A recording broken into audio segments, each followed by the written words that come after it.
오늘 이 시간 이런 공동체를 꿈꾸자 라는 제목으로 하나님의 말씀을 증거하겠습니다. 캘리포니아의 레이크우드 국립공원에 가면 스퀘어라는 나무가 있습니다. 이 나무는 높이가 보통 100m가 넘는다고 합니다. 신기한 것은 이 100m가 넘는 큰 나무의 뿌리가 그렇게 깊지 않다는 것입니다. 거대한 나무의 뿌리가 왜 이렇게 얕을까? 식물학자들이 연구를 해보았습니다. 그 나무를 파보았다는 거죠. 스퀘어 나무는 뿌리가 깊지 않고 대신 옆으로 넓고 길게 뻗어 있었다고 합니다. 다른 나무의 뿌리들과 서로 연결이 되어져서 비바람이 불어도 넘어지지 않고 잘 견디고 있었다는 것입니다. 서로 넘어지지 않도록 붙잡아주면서 힘을 합하니까 비바람이 불어도 결코 쓰러지지 않았다는 것입니다. 이 이야기는 교회가 어떤 공동체를 이루어야 하는지를 잘 보여주는 것 같습니다. 전도서 4장 9절에서 12절에 이렇게 말씀합니다. 전도서 4장 9절에서 12절 제가 읽겠습니다. 두 사람이 한 사람보다 나음은 그들이 수고함으로 좋은 상을 얻을 것입니다. 혹시 그들이 넘어지면 하나가 그 동물을 붙들어 일으키려니와 홀로 있어 넘어지고 붙들어 일으키는 자가 없는 자에게는 화가 있으리라. 또 두 사람이 함께 누우면 따뜻하거니와 한 사람이면 어찌 따뜻하냐. 한 사람이면 패하겠거니와 두 사람이면 맞설 수 있나니 세 겹줄은 쉽게 끊어지지 아니하느니라. 우리가 혼자 일하면 지치고 피곤할 때가 있어요. 그런데 두 사람이 힘을 합치면 힘들고 어려운 일도 능히 극복해낼 수 있다는 것이죠.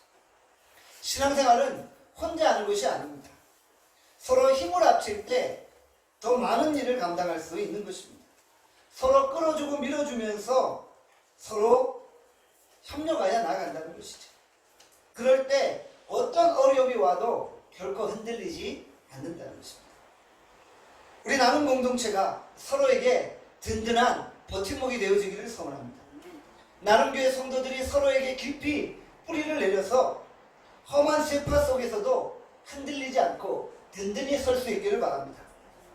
오순절 성령 강림 사건을 통해 초대교회가 세워졌습니다. 초대교회는 현존하는 가장 이상적인 교회의 모습을 가지고 있었습니다. 구체적으로 어떤 모습이었습니까? 사도행전 2장 42절에 말씀합니다. 그들이 사도의 가르침을 받아. 그들이 사도의 가르침을 받아. 초대교회 성도들은 사도의 가르침에 대한 간절함이 있었습니다. 성령 세례를 받고 나니 말씀을 사모하게 된 것입니다. 성도들이 성령 체험만으로 끝난 것이 아닙니다. 그 위로 말씀에 대한 갈급함이 생겼다는 것이죠. 초대교회 성도들은 하나님의 말씀을 간절히 사모하게 된 것입니다. 처음 초대교회는 마가의 다락방에서 110명의 성도들이 모였습니다. 그러다가 베드로의 가르침을 듣고 3,000명의 세례교인이 세워졌습니다. 한 번 설교에 3,000명이 회심한 것입니다. 120명이 3,000명이 된 것이죠. 그 후에 어떻게 성장하게 됩니까? 사도행전 4장 4절에 말씀합니다. 사도행전 4장 4절 말씀 우리 함께 읽도록 하겠습니다. 함께 읽겠습니다. 말씀을 듣는 사람 중에 믿는 자가 많으니 남자의 수가 약 5,000이나 되었더라. 남자가 5,000명이나 되었다는 것이죠. 그러면 여자와 아이들을 따지면 더 많은 숫자가 되었겠죠. 120명이 3,000명이 되었고 3,000명이 10,000명이나 되는 이런 역사가 일어나게 되었다는 것이죠. 사도행전에 보면은 그 다음부터는 몇 명이 회심했는지 그 숫자를 기록하지 않고 있습니다. 셀 수 없이 많은 사람들이 회심했기 때문에 더 이상 숫자를 셀 수 없었다는 것입니다. 성령의 역사는 참으로 놀랍습니다. 말씀의 가르침을 통해 초대교회는 폭발적인 성장이 이루어졌다는 것입니다. 우리 나눔교회가 초대교회를 벤처마케팅해야 합니다. 그렇게 할 때 우리 나눔교회도 초대교회 같은 역사가 일어날 줄 믿습니다. 사도의 가르침이 없었다면 과연 초대교회가 존재할 수 있었을까요? 사도의 가르침이 초대교회의 중심이 되었다는 것입니다. 강단에서 순전한 하나님의 말씀이 선포되는 것입니다. 그 말씀을 통해서 듣는 무리들이 다 회개하고 주께로 돌아오는 역사가 일어나는 것입니다. 나눔교회 성도들이 하나님의 말씀에 대한 사모함을 가질 수 있기를 바랍니다. 그래서 우리 나눔교회도 초대교회와 같이 하나님 앞에 쓰임받을 수 있기를 원합니다. 나눔교회는 하나님의 말씀 중심의 교회입니다.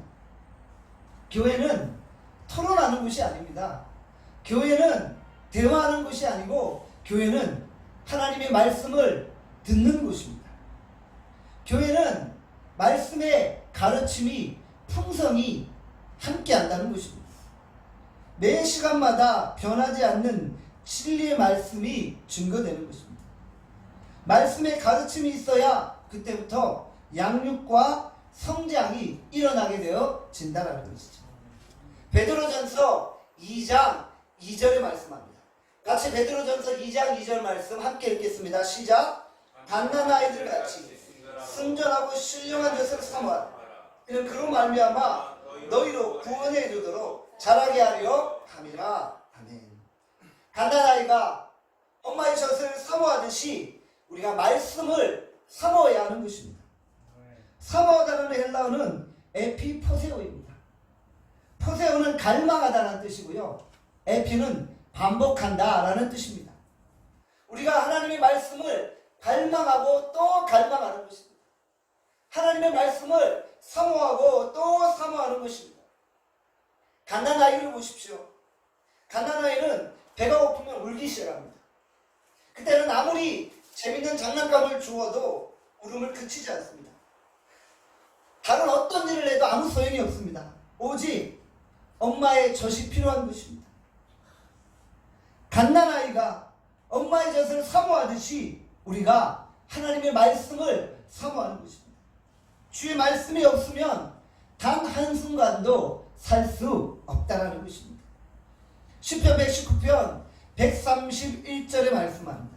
같이 시편 119편 131절 함께 읽겠습니다. 시작. 내가 주의 계명들을 사모하고 내가 입을 열고 헐떡 연나이다. 아멘. 너무나도 말씀을 사모했습니다. 그래서 숨이 넘어가듯이 헐떡거리며 주의 말씀을 받고 있는 것입니다. 진리의 말씀을 알고 싶은 욕망이 생긴 것입니다. 말씀의 기초에서 우리의 믿음이 세워지는 것입니다.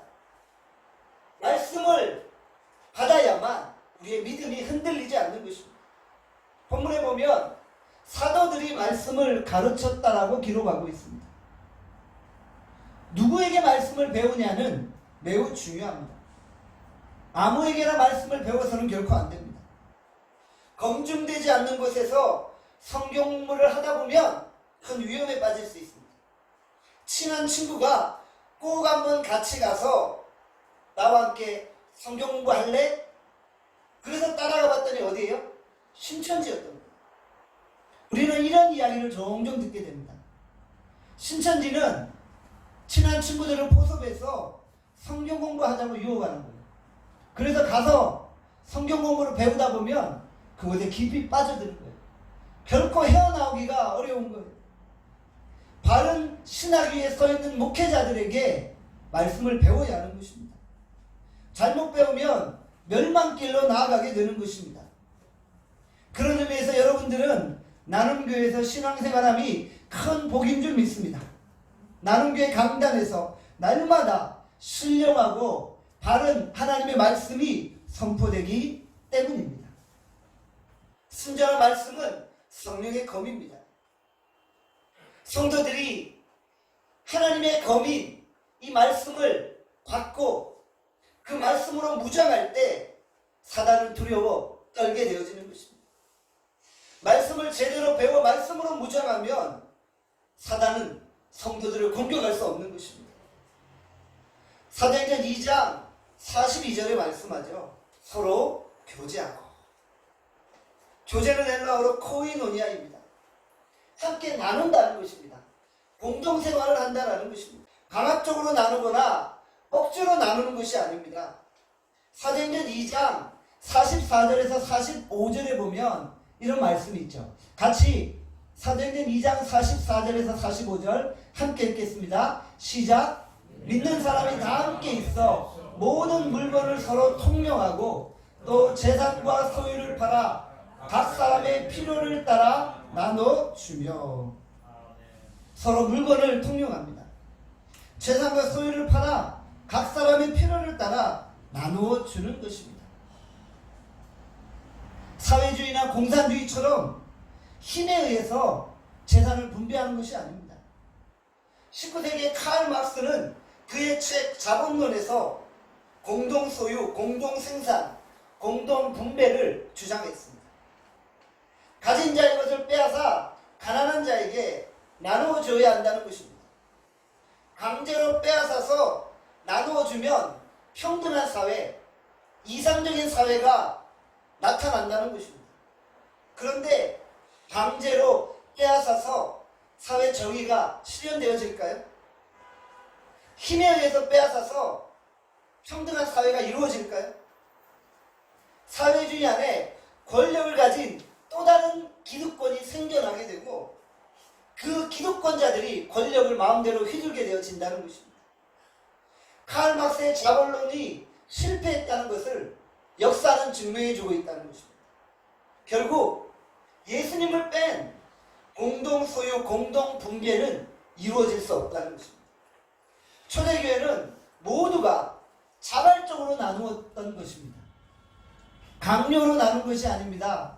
억지로 나눈 것이 아닙니다. 자발적으로 기쁨으로 나눈 거예요.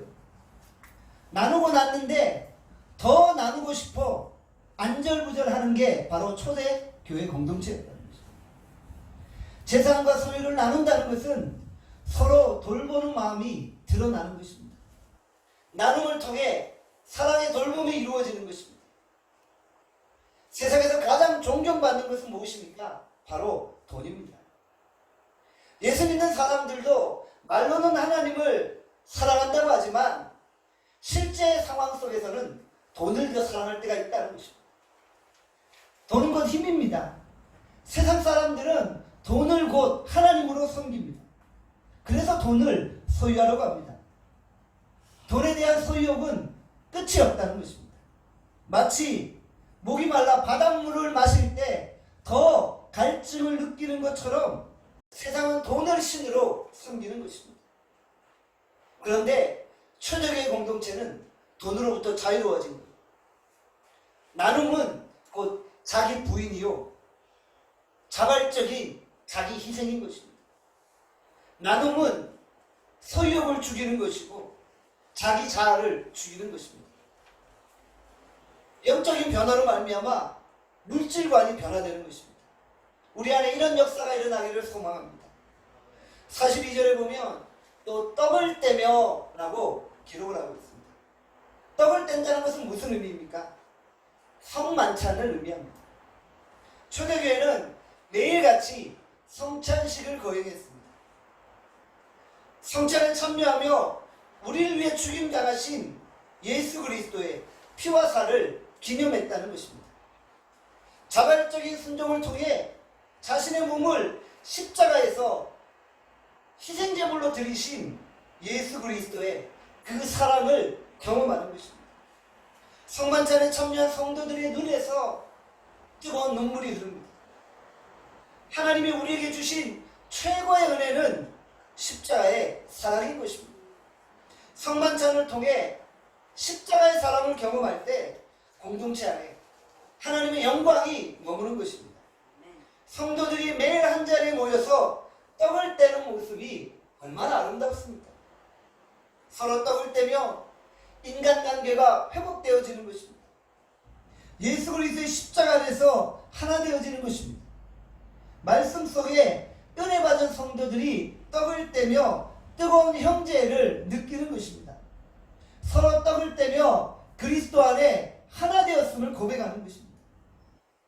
성도의 모임은 결코 동호회나 사교 모임이 아니라는 것이죠.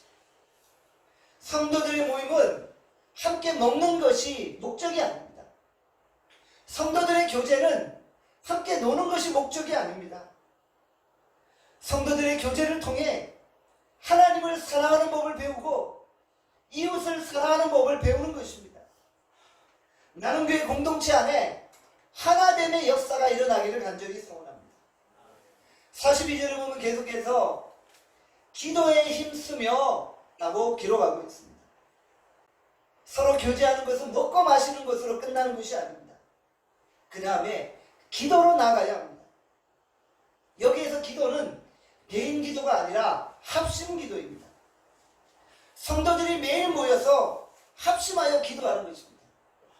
합심 기도할 때 성령의 충만한 기름 부으심이 나타나는 것입니다. 합심 기도할 때 하늘 보좌가 움직여지고 하늘의 기적을 체험하게 되는 것입니다. 마태복음 18장 19절에 말씀합니다. 진실로 다시 너에게 이르노니 너희 중에 두 사람이 땅에서 합심하여 무엇이든지 구하면 하늘에 계신 내 아버지께서 그들을 위하여 이루게 하시리라. 두 사람이 합심하여 구하면 무엇이든지 이루어진다고 말씀했습니다. 이것이 중보기도의 위력입니다. 힘들고 어려울 때 혼자서 고민하지 마시길 바랍니다. 기도 제목을 나누면서 합심하여 기도하는 것입니다. 두 사람이 땅에서 합심하여 기도하면 하늘에서 이루어진다고 약속하여 주셨습니다. 두 사람이 합심하여 기도하면 하늘의 뜻이 이루어지는데 20명이 합심하여 기도하면 무슨 일인들 이루지 못하겠습니까? 여러분 인생에 어려운 순간들이 있으십니까? 사업 때문에, 가정 때문에 고민하고 기도하고 계십니까? 서로 기도하시고 서로 간구하시기를 바랍니다. 하나님이 여러분의 기도를 들으시고 응답해 주실 것입니다. 시편 145편 18절에 말씀합니다. 여호와께서는 자기에게 간구하는 모든 자 곧 진실하게 간구하는 모든 자에게 가까이 하시도다. 하나님은 기도하는 공동체와 함께 하십니다. 하나님은 기도하는 공동체에게 축복하시고 은혜를 허락하십니다. 기도로 철저히 무장된 공동체에는 사단의 역사가 발붙일 수 없다는 것입니다. 신천지가 가만히 교회에 침투해 교회를 흔들어 놓으려고 합니다. 그러나 그 공동체가 합심기도로 무장해 있으면 결코 그 어떤 이단의 공격도 교회를 해할 수 없다는 것입니다. 성도들이 기도하는 모습을 보고 한 길로 왔다 7길로 도망가는 역사가 일어나게 되어지는 것입니다. 성도들의 모든 모임은 기도로 시작해서 기도로 끝나는 것입니다. 교회가 기도할 때 성령의 능력이 나타나고 성령의 권능이 나타나는 것입니다. 교회 안에 말씀과 기도가 약화될 때 교회는 타락하고 사단의 노리개가 되어지는 것입니다. 우리가 오로지 기도에 힘쓰고 말씀에 전려가는 그런 나눔 공동체가 될 수 있기를 바랍니다. 세상 사람들은 초대교회 공동체를 어떻게 보고 있습니까? 사도행전 2장 43절에 말씀합니다. 다같이 사도행전 2장 43절 함께 읽겠습니다. 시작. 사람마다 두려워하는데 사도들로 말미암아 기사와 표적이 많이 나타나니 아멘. 믿지 않는 사람들은 초대교회 공동체를 보면서 두려움을 가졌다는 것입니다. 성도들의 경건한 모습은 세상 사람들에게 두려움을 주는 것입니다. 저들이 어떻게 자신의 소유를 팔아 가난한 자들에게 줄 수 있지? 세상은 교회를 보고 뭔가 진짜 다른 게 있구나 느끼는 거예요. 성도들의 교제 속에 피를 나눈 혈육보다 더 뜨거운 형제가 있는 것입니다. 성령이 역사하시는 교회에 기사와 표적이 많이 나타나는 것이죠. 성령께서 행하시는 기적 때문에 세상이 충격을 받는 것입니다. 귀신이 떠나가고 각색 질병이 치료되어지는 것입니다. 기도 가운데 불가능한 일들이 이루어지고 죽은 자가 살아나는 것입니다. 무너진 회사가 다시 회생하고 깨어진 관계들이 다시 회복되어지는 것입니다. 성령께서 행하시는 그거 놀라운 기적 때문에 세상이 정신을 잃을 정도라는 것입니다. 여호수아 5장 1절에 말씀합니다. 제가 여호수아 5장 1절 읽겠습니다. 요단 서쪽의 아모리 사람의 모든 왕들과 해변 가나안 사람의 모든 왕들이 여호와께서 요단물을 이스라엘 자손들 앞에서 말리시고 우리를 건너가게 하심을 듣고 마음이 녹았고 이스라엘 자손들 때문에 정신을 잃었더라. 하나님이 역사하시는 공동체에 하나님의 능력이 나타나고 그 하나님의 능력으로 말미암아 세상이 정신을 잃게 되어지는 것입니다. 말씀과 기도로 충만한 나눔교회를 보면서 사단이 두려워 떨기를 바랍니다. 나눔교회 위에 성령의 역사가 충만할 때 세상이 두려워 떠는 것입니다. 나눔교회가 사탄을 절망에 빠뜨리기를 바랍니다. 나눔교회가 가는 곳곳마다 이적과 기사를 행할 수 있기를 간절히 소원합니다. 나눔교회가 세상과 다른 모습이 있어야 합니다. 그래야지 세상은 나눔교회를 보며 두려움을 느끼는 것입니다. 초대교회는 건물도 없었습니다. 조직도 없었습니다. 교파도 없었습니다. 그러나 그들에게는 성령의 역사가 있었다는 것입니다. 우리 나눔교회에 아무것도 없어도 성령의 임재만 있으면 됩니다. 성령의 임재가 있을 때 그곳에 하나님의 영광이 머무는 것입니다. 매 예배 때마다 나눔교회 가운데 오순절 성령 강림 사건이 일어나기를 소원합니다. 우리 나눔교회가 초대교회로 돌아갈 수 있기를 원합니다. 저는 매일 이렇게 기도합니다. 나눔교회가 한국교회의 모델이 되게 하여 주시옵소서. 우리 나눔교회가 한국교회의 대안이 되게 하여 주시옵소서.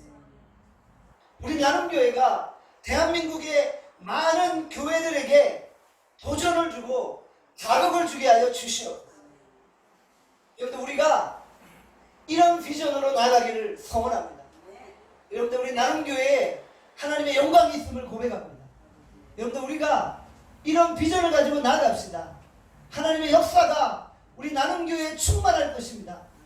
나눔교회가 하나님이 기뻐하시는 교회가 될 것입니다. 이 교회 가운데 이적과 기사와 기적이 끊이지 않을 것입니다. 우리가 눈으로 그 하나님의 역사를 목도할 수 있기를 간절히 소원합니다. 사도행전 2장 46절에서 47절에 말씀합니다. 우리 같이 사도행전 2장 46절에서 47절 말씀 함께 읽겠습니다. 시작. 날마다 마음을 같이하여 성전에 모이기를 힘쓰고 집에서 떡을 떼며 기쁨과 순전한 마음으로 음식을 먹고 하나님을 찬미하며 온 백성에게 칭송을 받으니 주께서 구원받는 사람을 날마다 더하게 하시니라. 아멘. 성도들 안에 모이고자 하는 마음이 생긴 거예요. 모이고자 하는 욕구가 불붙듯 일어난 거예요.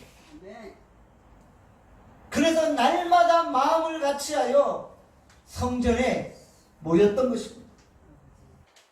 사도들의 가르침을 받고 싶은 욕구가 생긴 거예요. 그래서 말씀을 들으려고 자꾸 교회로 모이는 거예요. 우리도 마찬가지 아닙니까?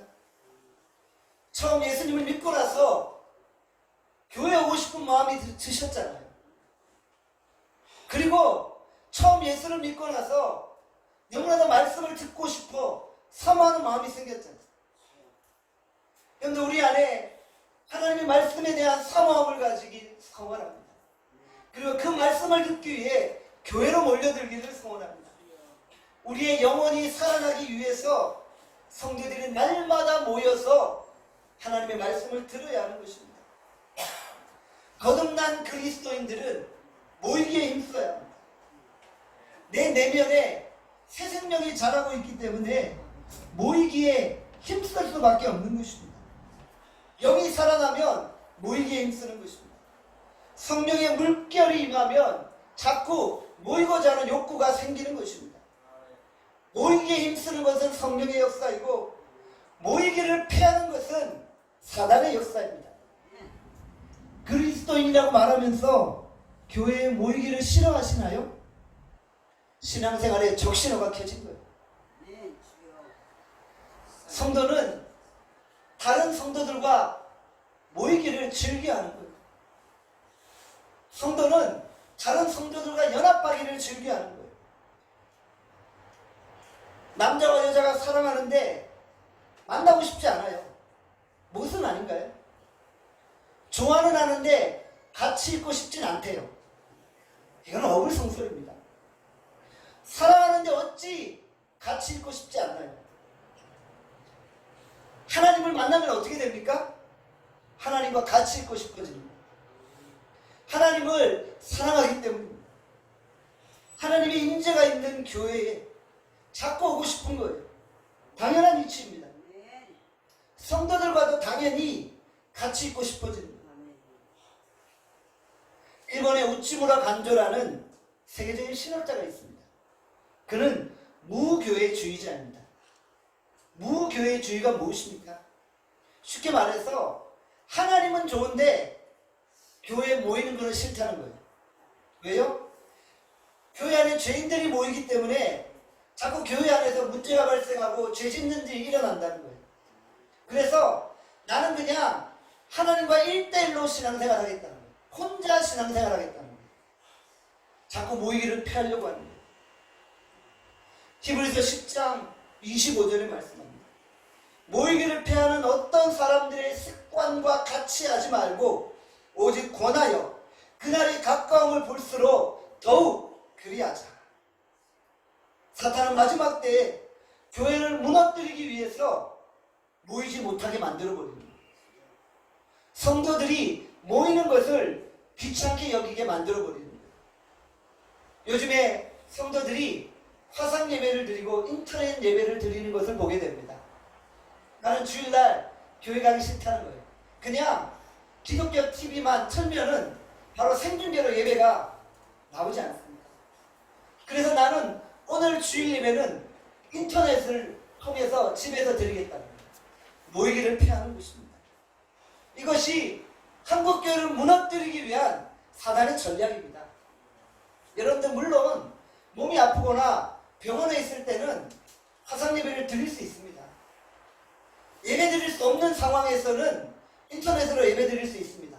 그런데 인간의 편의를 위해서 귀찮다는 핑계를 가지고 교회에 모이지 않는다면 그것은 우리가 사단의 전략에 넘어가는 것입니다. 우리가 새벽마다 아침, 저녁마다 수시로 모여 기도에 힘쓰기를 소원합니다. 성령께서 우리에게 모이고자 하는 마음을 충만하게 허락하시기를 소원합니다. 다음 주에 가을 부흥소개가 있습니다. 금, 토, 주일 3일 동안 진행되어지는데 모이기에 힘쓰시기를 바랍니다. 힘써 모여 하나님의 말씀을 듣고 기도하는 역사가 일어나기를 소원합니다. 마태복음 18장 20절에 말씀합니다. 두세 사람이 내 이름으로 모인 곳에 나도 그들 중에 있느니라. 두세 사람이라도 교회에 모이는 거예요. 교회에 모여서 함께 기도하는 거예요. 새벽 기도 시간에도 적은 숫자지만 모이는 거예요. 나눔교에서 처음 새벽 기도를 시작할 때 저와 제 아내 두 사람이 예배를 드렸어요. 아무도 안 온다고 새벽 기도를 쉬어서는 안 되는 거예요. 두 사람이라도 모여서 기도하는 거예요. 그럴 때 하나님의 영광이 임하는 것입니다. 두 사람만 모여도 그곳에 하나님이 함께 하신다고 약속해 주셨습니다. 성도들이 모이고 집에 가기를 싫어할 수 있기를 바랍니다. 자꾸 성도들끼리 모여서 대화하고 교제하고 기도 제목을 나누고 그런 게 좋은 거예요. 교회 와서 집에 가기가 싫어질 수 있기를 바랍니다. 자꾸 교회에 머무르고 싶은 마음이 충만하게 일어나기를 소원합니다. 은혜가 사라지면 집에 가기 바쁜 거예요. 정말 은혜가 충만하면 계속 교회에 머물고 싶은 거예요. 믿음이란 사로잡히는 것입니다.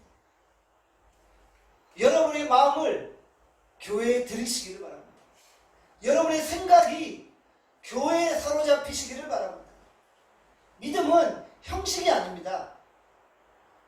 은혜에 사로잡히면 오래 있고 싶은 것입니다. 뭔가에 미쳐보셨습니까?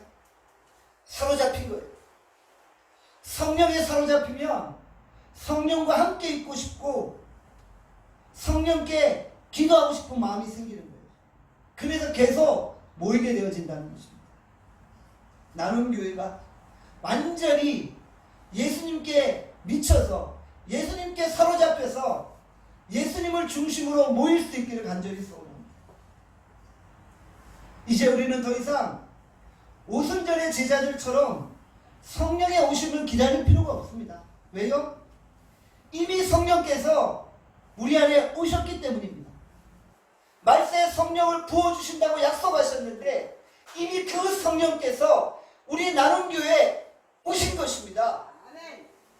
이미 성령께서 우리 가운데 충만히 임재하신 것입니다. 성령께서는 단 한순간도 나눔교회를 떠나신 적이 없다는 것입니다. 이제 우리는 우리 안에 임하신 성령을 의지함으로 나눔교회를 세울 수 있기를 소원합니다. 여러분이 세우는 이 나눔교회가 사도행전이 보여주는 바로 그 교회가 될 수 있기를 소원합니다. 우리가 이런 꿈을 꾸고 믿음으로 행진할 수 있기를 간절히 소원합니다. 아멘. 기도하겠습니다. 오늘 시간 우리 주신 말씀 생각하며 기도합시다. 하나님, 우리에게 사도행전이 보여주는 그 교회를 꿈꾸는 은혜를 허락하여 주시옵소서. 하나님, 우리 나눔교회가 초대교회의 그 모형을 회복할 수 있게 하여 주시옵소서. 모이게 힘쓰게 하시고 하나님, 우리가 모여서 힘써 말씀의 가르침을 받고 기도하게 하여 주시옵소서. 서로 떡을 떼고 교제하며 성도 안에 하나님의 역사가 일어나게 하여 주시옵소서. 피를 나눈 혈육보다 더 뜨거운 형제를 느끼게 하시고 하나님, 우리 안에 진정 하나님의 역사가 회복되어질 수 있도록 은혜 베풀어 주시기를 간절히 빌고 소원합니다. 하나님, 오늘 우리 가운데 이적과 기사와 기적이 일어날 수 있도록 축복하시옵고 하나님, 우리 나눔교회가 한국교회의 대안이 되게 하시고 한국교회의 모형이 되게 하시고 우리 나눔교회가 이 대한민국의 교회들을 이끌어가는 교회가 될 수 있도록 축복하시고 은혜 베풀어 주시옵소서. 이 시간 주여 한번 외치고 통성으로 기도하겠습니다. 주여